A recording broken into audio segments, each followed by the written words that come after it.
Hi viewers, welcome to our channel. ప్రస్తుతం మనతో పాటు దాము బాలాజీ గారు సీనియర్ జర్నలిస్ట్ ఉన్నారు. వారితో ఒకసారి మాట్లాడదాం. నమస్కారం సార్. నమస్తే. సార్, అమెరికాలో చాలా మంది ప్రెగ్నెంట్ లేడీస్ అంటే ముందుగానే సిజరింగ్ ఆపరేషన్ చేయించుకుంటున్నారు పిల్లల్ని కనడానికి. 9 నెలలు నిండకుండానని చెప్పేసి వార్తలు వినిపిస్తున్నాయి సార్. అంటే చాలా మంది క్యూలు కడుతున్నారని కూడా అంటున్నారు.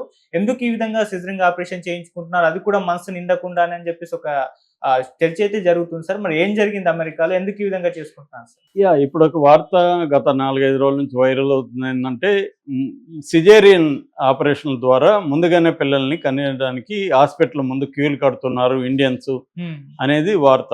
అది ఎందుకు కడుతున్నారంటే, మామూలుగా అక్కడ బర్త్ సిటిజన్షిప్ అనే ఒక కాన్సెప్ట్ ఉంది అమెరికాలో 150 ఏళ్ళుగా. అదేంటంటే అమెరికాలో బిడ్డ పుడితే ఆ బిడ్డకు సిటిజన్షిప్ అనేది వస్తుంది అనేది బర్త్ సిటిజన్షిప్ యాక్ట్. అది దాని ప్రకారం జరుగుతుంది. ఇప్పుడు ట్రంప్ వచ్చి దాన్ని బ్రేక్ చేశాడు, ఒక ఎగ్జిక్యూటివ్ ఆర్డర్ ఇష్యూ చేశాడు. ఆ ఎగ్జిక్యూటివ్ ఆర్డర్ ప్రకారం ఫిబ్రవరి 20 నుంచి 20 తర్వాత పుట్టే వాళ్ళకి ఈ రూల్ ఇంకా వర్తించదు. అంతకు ముందుది వర్తిస్తుంది. ఎందుకంటే దాన్ని రిట్రో అప్లికేషన్ అంటారు. అంటే వెనక్కి వెళ్ళి అప్లై అవుతుందన్న రూల్ లేదు. ఇప్పటి నుంచి డెడ్ లైన్ పెట్టారు. 20 తర్వాత పుట్టిన వాళ్ళకి అందరికి కూడా ఇది వర్తించదు. ఇది వర్తించాలంటే ఒక 3-4 కండిషన్లు ఉన్నాయి. అదేమంటే పేరెంట్స్ సిటిజన్స్గా ఉండాలి, అమెరికన్ సిటిజన్స్గా, లేకపోతే మిలిటరీలో పనిచేసి ఉండాలి, గ్రీన్ కార్డు ఉండాలి, అట్లాంటివో కొన్ని కండిషన్లు ఉన్నాయి. అంటే ఏదేమైనా అక్కడ బిడ్డ పుడితే సరిపోదు, దానికి సంబంధించిన కొన్ని రూల్స్ని ఫ్రేమ్ చేశారు. ఇప్పుడు చాలామంది ఆల్రెడీ ప్రెగ్నెంట్గా ఉన్న వాళ్ళు అమెరికాలో ఉంటున్నారు. వాళ్ళు పేరెంట్స్ సిటిజన్స్ లేరు, గ్రీన్ కార్డ్ లేదు.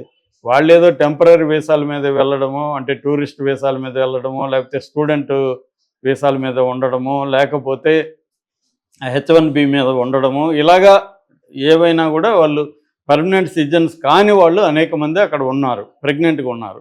ఇప్పుడు వాళ్ళకి ఈ రూల్ వచ్చి పెద్ద వాళ్ళ అమెరికన్ డ్రీమ్ అంటారు. అమెరికన్ డ్రీమ్ అంటే అమెరికాలోకి వెళ్ళి సెటిల్ అయ్యి డాలర్స్లో సంపాదించుకోవాలనేది ప్రపంచవ్యాప్తంగా అన్ని డెవలపింగ్ కంట్రీస్లో ఉన్న డ్రీమే. అది ఇండియాలో కూడా బలంగా ఉంటుంది. ప్రతి ఒక్కరి డ్రీము అమెరికాకి వెళ్ళి సెటిల్ అవుదామని ఉంటుంది. అమెరికన్ సిటిజన్షిప్ ఉంటే ఇంకా బెటర్ అనమాట. కాబట్టి అందరూ కూడా అమెరికన్ సిటిజన్షిప్కి కలలుగా అంటుంటారు, గ్రీన్ కార్డుకి. సో ఇలాంటి కండిషన్లో ఇప్పుడు ఈ రూల్ తేవడం వల్ల అందరూ కూడా ముందుగానే వెళ్ళిపోయి సిజేరియన్ చేసుకొని, అంటే 9 నెలలు నిండకముందే ఇప్పుడే బిడ్డలను కనేసుకుంటే సిటిజన్షిప్ వస్తుంది. ఎందుకంటే 20 తర్వాత రాదు కాబట్టి అని అంటున్నారు. అక్కడ అమెరికన్ హాస్పిటల్స్ ఇలాగ మేము చేయడానికి మేము ఒప్పుకోమని కొంతమంది చెప్తున్నారు, కొంతమంది ఎక్కువ డబ్బులు ఇస్తే చేసేస్తా ఉన్నారు. ఇలాంటి వార్తలు అయితే వైరల్ అవుతున్నాయి. సో ఇది ఎక్కడన్నా హ్యూమన్ నేచర్ కామనే. కాకపోతే దీనివల్ల సైడ్ ఎఫెక్ట్లుగా చాలా ప్రాబ్లమ్స్ కూడా వచ్చే అవకాశం ఉంది. ఎందుకంటే ముందుగానే నెలలు నిండకుండానే సిజేరియన్లు చేస్తే ఆ బిడ్డ ఆరోగ్యంగా ఉంటారా అనేది కూడా ఒక ఇది. మామూలుగా ఇండియాలో కూడా ఏమంటే డేట్ ఒకటి ఇస్తారు, ఆ డేట్కి ముందే వీళ్ళు చేసుకున్న సందర్భాలు చాలా ఉన్నాయి. ఎందుకు వీళ్ళకి ఇక్కడ ముహూర్తాలు ఇవన్నీ, ఈ ఫలాని ముహూర్తం టైం చూసి చేయండి, ఇవన్నీ కూడా ఎప్పటి నుంచో జరుగుతున్నాయి ఇండియాలో కూడా. ఎందుకంటే ఈ ప్రైవేట్ హాస్పిటల్ వచ్చినాక ఇట్లాంటివంతా చూస్తుండ్రు. రెండోది ఫలాని డాక్టర్ ఆ టైంకి ఉంటారంట, ఆ డాక్టరే చేయాలి. ఇలాంటివి రకరకాల మూఢనమ్మకాలు, నమ్మకాలు ఉంటున్నాయి. అమెరికాలో కూడా ఇప్పుడు ఈ ట్రంప్ తెచ్చిన ఎరువులు లక్షలాది మంది కొంప ముంచే పరిస్థితి కనిపిస్తుంది. ఒకటేంటంటే ట్రంప్ ఇప్పుడు ఫస్ట్ రోజే 200 పైన ఎగ్జిక్యూటివ్ ఆర్డర్స్ని ఇష్యూ చేశాడు, సంతకాలు చేశాడు. అందులో ఇండియన్స్కి ఎఫెక్ట్ అయ్యేవి ప్రధానంగా 2. ఒకటేమో ఇల్లీగల్ ఇమ్మిగ్రెంట్స్ని పంపించేయడం. మామూలుగా రకరకాల వార్తలు వస్తున్నాయి. 7 లక్షల పైన ఇల్లీగల్ ఇమ్మిగ్రెంట్స్ ఇండియన్స్ ఉన్నారని. ఇంకొక వార్త ఏమంటే 2,20,000 మంది ఇల్లీగల్ ఇమ్మిగ్రెంట్స్ ఉన్నారని. టోటల్గా ట్రంప్ ఇప్పుడు 1,10,00,000 నుంచి 1,40,00,000 వరకు ఇల్లీగల్ ఇమ్మిగ్రెంట్స్ని బయటికి పంపించేస్తున్నాడని రకరకాల వార్తలు వస్తున్నాయి. ఒక్కొక్క రిపోర్ట్ చూస్తే ఒక్కొక్క నెంబర్ వస్తుంది. అయితే ఏదేమైనా అందరూ ఒప్పుకుంటుండేది ఏమంటే దాదాపు 10 లక్షల మంది ఇల్లీగల్ ఇమ్మిగ్రెంట్స్ని ఇప్పటి వరకు ఐడెంటిఫై చేసి వాళ్ళని డిపోర్టేషన్ అంటారు. డిపోర్టేషన్ అంటే వేరే ఏ దేశాల్లో నుంచి వచ్చారో ఆ దేశాలకు పంపించాలి. అది కూడా వాళ్ళు పంపించడం కాదు, ఈ దేశాలే తీసుకొచ్చుకోవాలి. అలాగా మనకి 18,000 మందిని ఐడెంటిఫై చేశారు. 18,000 మందిని 1 మంత్ లోపల తీసుకెళ్ళమని ఇండియన్ గవర్నమెంట్కి చెప్పారు. ఇండియన్ గవర్నమెంట్ కూడా దానికి రెడీ అయింది.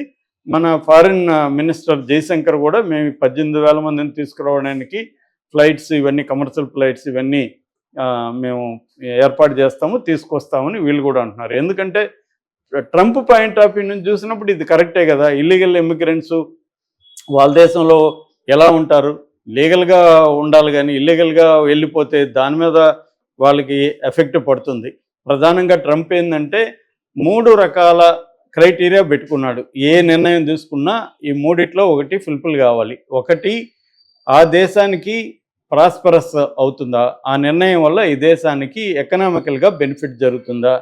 2, ఈ దేశానికి సేఫ్టీ వైజ్గా సేఫ్గా ఉంటుందా అమెరికా ఈ నిర్ణయం తీసుకోవడం. 3, స్ట్రెంగ్తన్ అవుతుందా, అమెరికాని స్ట్రెంగ్తన్ చేయాలంటే ఈ నిర్ణయం తీసుకోవడం వల్ల స్ట్రెంగ్తన్ అవుతుందా. ఈ 3 అంటే స్ట్రెంగ్తన్ చేయడం, సేఫ్టీ, ప్రాస్పరిటీ, ఈ 3 క్రైటీరియా పెట్టుకొని అమెరికాను నేను మళ్ళీ స్వర్ణయుగం తీసుకొస్తా, America making great America again, MAGA అంటారు దీన్ని, మేకింగ్ అమెరికా గ్రేట్ అగైన్ అన్న ఒక మగా ప్రిన్సిపల్ని ట్రంప్ ఫాలో అవుతున్నాడు.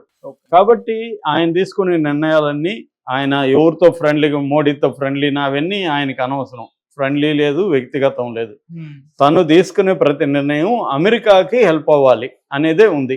సో ఇప్పుడు ఆయన ఇల్లీగల్ ఇమ్మిగ్రెంట్స్ని ఎందుకు పంపించేస్తున్నాడు అంటే అమెరికన్స్కి జాబ్స్ రావట్లేదు, ఆ జాబ్స్ అంతా ఇల్లీగల్ ఇమ్మిగ్రెంట్స్ చేస్తున్నాడు. ఇప్పుడు ఒక పెట్రోల్ బంక్ ఉంది, పెట్రోల్ బంక్లో ఇల్లీగల్ ఇమ్మిగ్రెంట్ చేసేస్తున్నాడు. ఇది ఇప్పుడు ఇబ్బంది అవుతుంది. దీనివల్ల ఇంకొకటి కూడా ఎఫెక్ట్ అయింది మన విద్యార్థులకి. అమెరికాలో మనోళ్ళు కొంతమంది 20-30 లక్షలు, 40-50 లక్షలు కూడా ఖర్చు పెట్టుకొని అక్కడ యూనివర్సిటీలో చేరుతారు. చేరినప్పుడు ఇక్కడ నుంచి ఏదో అప్పో చేసి బ్యాంక్ లోన్ ఇంకోటి తీసుకొని వెళ్తారు. అక్కడ యూనివర్సిటీలో ఏంటంటే వారానికి 20 గంటలు మాత్రమే పనిచేసుకునే అవకాశం ఉంటుంది. యూనివర్సిటీల్లోనే వాళ్ళకి కొంత పనులు అప్పగిస్తారు, దానికి జీతం ఇస్తారు. కాబట్టి ఇది అందరికీ దొరకవు. అక్కడ కూడా మెరిట్ ఉండి క్వాలిఫై అయితేనే ఆ జాబ్ వస్తుంది. అందరికి దొరకని వాళ్ళు ఏం చేస్తారంటే బయట పెట్రోల్ బంక్లో కావచ్చు, హోటల్స్లో కావచ్చు, సూపర్ మార్కెట్లో కావచ్చు పార్ట్ టైంగా జాబ్ చేసుకుంటారు. దానివల్ల వాళ్ళకి అక్కడ ఉండడానికి ఖర్చులు వాటికి సరిపోతుంది అనమాట. అలాగా చదువుకుంటూ జాబ్ చేసుకుంటూ ఉంటున్నారు. ఈ మధ్య ఏమైందంటే మొన్న కూడా 11 మందిని అరెస్ట్ చేసేశారు.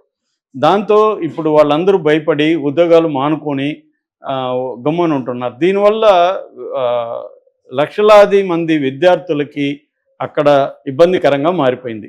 అంటే వాళ్ళు ఇండియా రాలేరు ఇమీడియట్గా, అక్కడేమో చదువుకోవాలంటే డబ్బులు సరిపోదు, వాళ్ళకి ఉద్యోగం లేదు, ఇటువంటి ఇబ్బందులు అయితే వాళ్ళకు వచ్చాయి. ఇవన్నీ రావడానికి కారణం ట్రంప్ తీసుకున్న నిర్ణయాలే. కాకపోతే ట్రంప్ని మన పాయింట్ ఆఫ్ వ్యూ నుంచి చూస్తే మనకు ట్రంప్ ఘోరంగా అనిపిస్తాడు, కానీ అమెరికన్స్ పాయింట్ ఆఫ్ వ్యూ నుంచి చూస్తే ట్రంప్ అమెరికా బెటర్ అవ్వడం కోసం చేస్తున్నాడు. ఎందుకంటే అమెరికన్స్కి ఉద్యోగాలు రావాలంటే వాళ్ళ ఆపర్చునిటీస్ని వీళ్ళు తీసుకుంటున్నారు. ఇవి మనకు కూడా ఉన్నాయి కదా. ఇప్పుడు మన రోహింగ్యాసు ఇటువంటి బంగ్లాదేశ్ నుంచి మిగతా పక్క దేశాల నుంచి మన ఇండియాకి ఇల్లీగల్ ఇమిగ్రెంట్స్ని మన వాళ్ళు గుర్తించి వాళ్ళని బయటికి పంపించాలని డిమాండ్స్ ఇక్కడ కూడా బలంగా ఉంది. ఎందుకంటే వాళ్ళు వచ్చి మన అవకాశాలని, మన ఉద్యోగాలని వాళ్ళు తీసేసుకుంటున్నారు. కాబట్టి ఇప్పుడు మనకు కూడా సౌత్ ఇండియాలో చూస్తే మొత్తం నార్త్ ఇండియా, నార్త్ ఈస్ట్ వాళ్ళు నిండిపోయారు. ఇప్పుడు హైదరాబాద్లో చూస్తే గత 10 ఏళ్లలో విపరీతంగా పెరిగిపోయారు వాళ్ళు.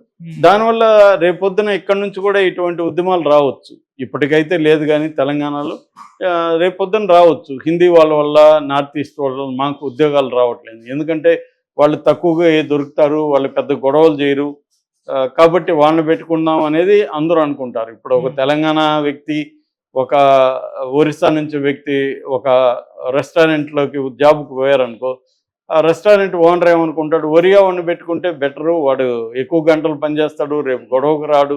తెలంగాణ వాడైతే ఎవరినో వేసుకొని ఒక 10 మందిని గొడవకు రావచ్చు, వీళ్ళు చెప్పిన మాట ఎండరు, ఇలాగా అనుకునే అవకాశం ఉంది. సో రెండోది, వాళ్ళకి తక్కువ ఇస్తే వాడు పనిచేస్తాడు. సో ఇలాంటి దీంట్లో ఎక్కువైపోయారు. అలాగే అమెరికాలో కూడా ప్రపంచవ్యాప్తంగా అందరూ పోయి అక్కడ పడి అక్కడ ఉన్న వనరులు అవన్నీ కూడా వాళ్ళు అనుభవిస్తూ అక్కడ లోకల్కి ఉద్యోగాలు లేవు. దానివల్ల నిరుద్యోగం శాతం అక్కడ పెరిగింది, ఎకనామీ ఎఫెక్ట్ అవుతుంది. ఇటువంటివి ట్రంప్ చాలా వేగంగా ఆయన తీసుకుంటున్నాడు. దానివల్ల ఇండియా మీద ప్రభావం పడే అవకాశం ఉంది. బట్ ఇండియన్ ప్రభుత్వం ఏంటంటే జాగ్రత్తగా వ్యవహరిస్తుంది ట్రంప్తో. ఎందుకంటే ఇల్లీగల్ విషయంలో కోఆపరేట్ చేస్తుంది, కోఆపరేట్ చేస్తూనే లీగల్గా H1Bలు లీగల్గా, ట్రంప్ కూడా లీగల్గా మీరు ఓన్లీ ఇంజనీర్లే రాకండి మిగతా ప్రొఫెషనల్ కూడా రండి అని కూడా పిలిపిస్తున్నాడు. అమెరికన్ పాలసీకి అనుగుణంగా ఇండియా కూడా తన పాలసీలు మార్చుకొని జాగ్రత్తగా అమెరికాతో డీల్ చేసుకుంటూ ఒక పట్టువిడుపులతో చేసుకుంటూ వెళ్ళాలి. అది కూడా మోడీ